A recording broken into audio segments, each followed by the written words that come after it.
The zither is much, much more like the Middle Eastern harp of the sort that we associate when we think of people like King David, a handheld harp that you strum.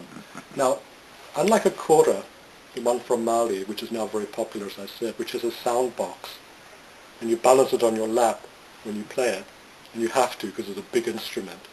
It's got a big sound box so you can project the sound.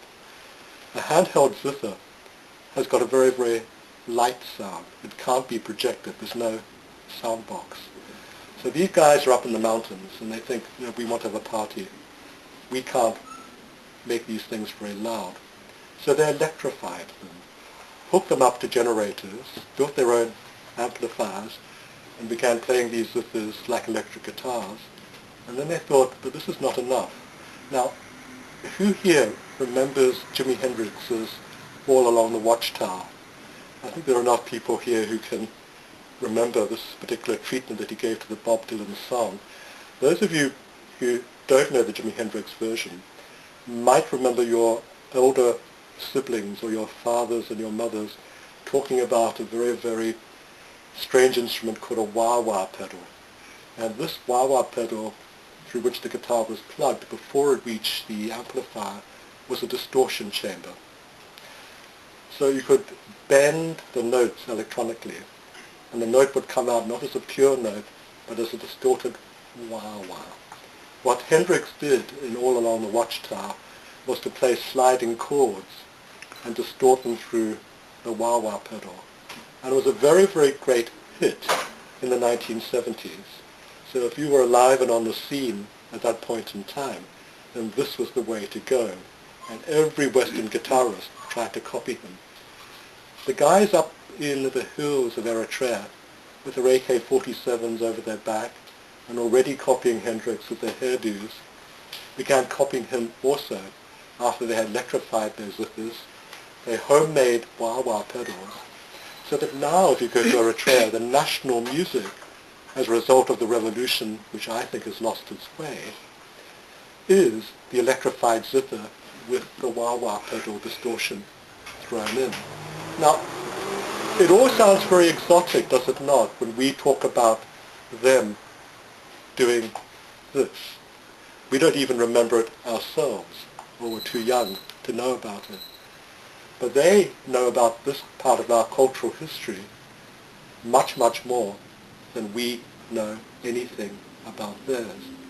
And that's the point I'm trying to make. It's the point that Gabriel Garcia Marquez, the Nobel Prize novelist, made. The periphery knows the center much more intimately than the center will ever know the periphery.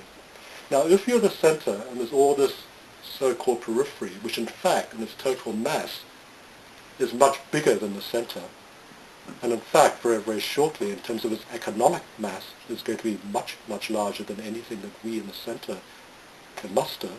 Some of you will have seen Martin Jacques' interview in The Guardian towards the end of this week.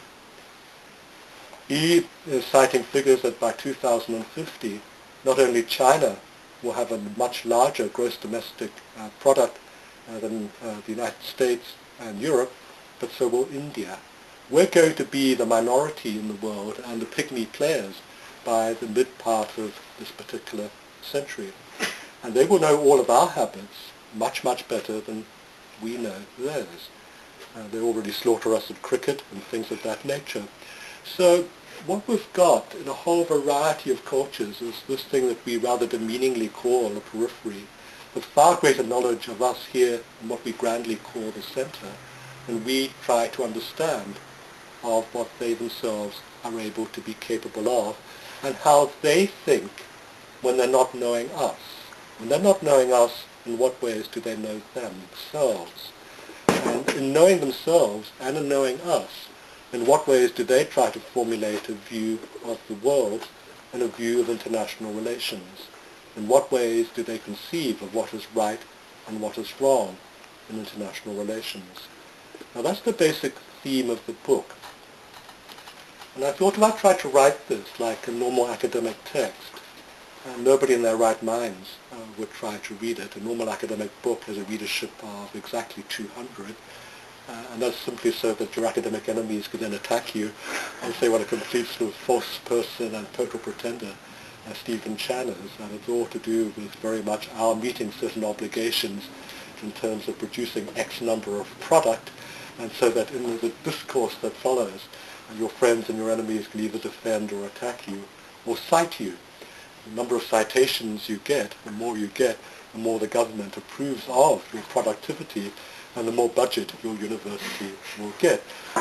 So I thought there has to be a point in time when you stop playing that kind of game, and it is, and try to use intellectual work of somewhat greater benefit and aim it for a slightly greater audience. And then you have a choice. You can either dumb it down so much, like fortune cookies, little aphoristic bits of wisdom, Confucius says, or Muhammad said, and really try to appeal to our predigested sense of what the world should be. Try to appeal, and all of us have gotten lazy, we've all got these habits, we want the soundbite. That's why the television news is the way it is. And we're constantly dashing in and out of the living room. We wouldn't be able to exist without the soundbite. None of us would sit there for the half an hour it would take to render an intelligible, intelligent, and deeply researched report of what's happening on the streets of Tehran right now. We'd be too busy. Our cell phones would go. We would need to text somebody. We would need to pour a drink. We would need to do 5,010 other things that require the news that is presented to us to be presented in a soundbite. And we send our academics at SOAS, the School of Oriental and African Studies where I work, to special courses. So when they get to commentate on television for the brief few seconds that they're allowed to be on camera, they can say something in a soundbite. You can't say anything at length, they'll just cut you off.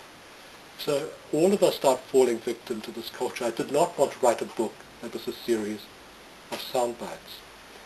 I did not want to dumb it down so it was like a fortune cookie. So I thought, well, how should I do this? When I was talking to one or two of you before, this book took a long time in the writing in the sense that because it tries to cover such a huge number of cultures and their products, quote unquote, the actual reading took almost 30 years. But the actual writing was done in 2 sets of 1 year each, and after the first year I abandoned it for a few years because it was just so frustrating. And then in the second year, after quite a long interval, when I came back to it, then it was rewritten in a way which I hope readers find appealing. Those of you who've read Latin American magical realist novels, this is where someone like Gabriel Garcia Marquez comes back to mind, and how these novels wander in and out of a hyper-reality or a surrealism, and things are literally from time to time magic, and logic doesn't always help you decipher exactly what the story is meant to be trying to do. You've got to let yourself be carried by the story, or, in the case of a very good writer like Marquez, the multiple stories that form one giant coruscating story at the end of the day in the greater number of his novels.